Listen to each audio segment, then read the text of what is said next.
Hello everyone! Today I'm going to show you a super fun warrior that I've done in this past war. And this is something that I've been wanting to try ever since I have seen it on the internet somewhere, which is the GoWi Hog Healer strategy.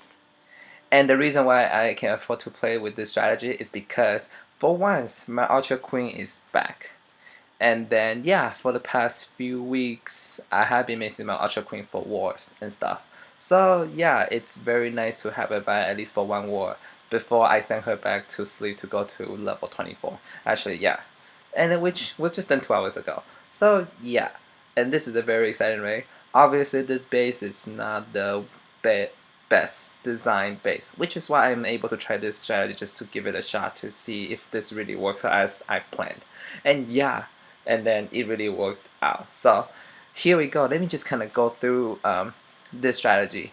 So basically the idea is that you still do the usual, the golem wizard thing. The idea is really try to, the goal is really try to take out one air defense. And also the archer queen and queen castle troops. Because what will you do is, and then instead of healing the hogs with the healing spell, you have the healers, the max out healers, which can heal so much health back for the hogs. But the only threat that you have it's just the air defense, because now, as you guys all know, with the update, the healers are no longer targeted by any sort of air mines. So yeah, that really helps out a lot, and then which gives, so then yeah, and then as you guys know, healers take about a 14 troop space, which is equivalent to about 3 hogs. So yeah, so there's definitely the little bit of trade-off here, but yeah, but I still want to give it a shot just to see how well this strategy works out. So I'm just gonna stop talking and just show you the replay. Actually, no, I will be talking while I'm showing you the replay. But here we go. So starting out, I sent 2 golems, one on the right, one on the left. The idea is that I really want to pop the 2 compartments. One is here, one is down here. So then my wizard and hero group can take care of 2 air defense, which is a major threat to the healers. And yeah, and then I actually didn't do the best job in terms of opening the walls. So I actually wasted my wall breaker here, because I tried to pop here, and then I was hoping that when I drop there, the wall breaker would go down, but instead you went for this corner here, which what we should have done differently is just wait for the two wall breakers to break this wall first before I drop the 2 wall breakers here. That's what I should have done. But yeah, and then I actually purposely spread out the golems very far wide, so that when I break this compartment here, because that's the one thing that happens to people is that sometimes they spread out the golems, as for example here and here, but when they open the walls, let's say here, then the golems on the right will slide to the left, and that's what you don't want. So when you are able to kind of spread it out like this, very far away, even if you open one walls here, the golem on the right is not gonna move to the left. It doesn't make sense for it to go all the way here. You see what I mean now? But yeah, that's just something that I want to show you guys. But yeah, I tried to send in the wall breakers there, the last 2 wall breakers there, and then failed again. But that's okay, because the purpose is basically I just need I just need all these buildings targeting the golem while my wizards and heroes make the way. See, so watch how now the way is open, then I'm sending my barbarian king going there with no problem, and then my archer queen follow up. And yep, the wizard break the first wall to go for the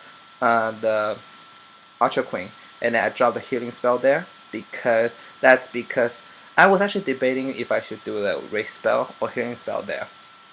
And I was thinking, which one should I do? And I was thinking, and I remember one thing. If you remember correctly, the race spell doesn't stack with Barbarian King's Iron Fist ability. So it doesn't really make sense when you have the Barbarian King doing the Iron Fist and then when you drop the race spell. But instead, and then also when you do the Iron Fist ability, Barbarian King summon a lot of barbarians, and those barbarians can deal a lot of damage, assuming they're alive. So, yeah. But I think that's one thing I forgot, is that there is the bomb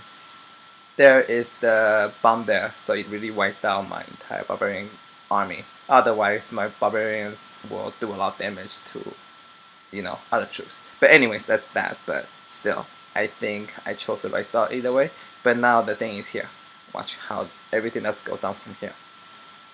I have the Hawks going there and sending my healers right away and see how much, yeah, and then see over there, and then I drop 3, Hawks there on each side of Tesla just to take care of them to kind of make a path for the Hawks. And watch how fast Hawks take out the buildings under the race spell. And watch how much healers really heal back the health of the Hawks. It's kind of crazy how much healing that they can do.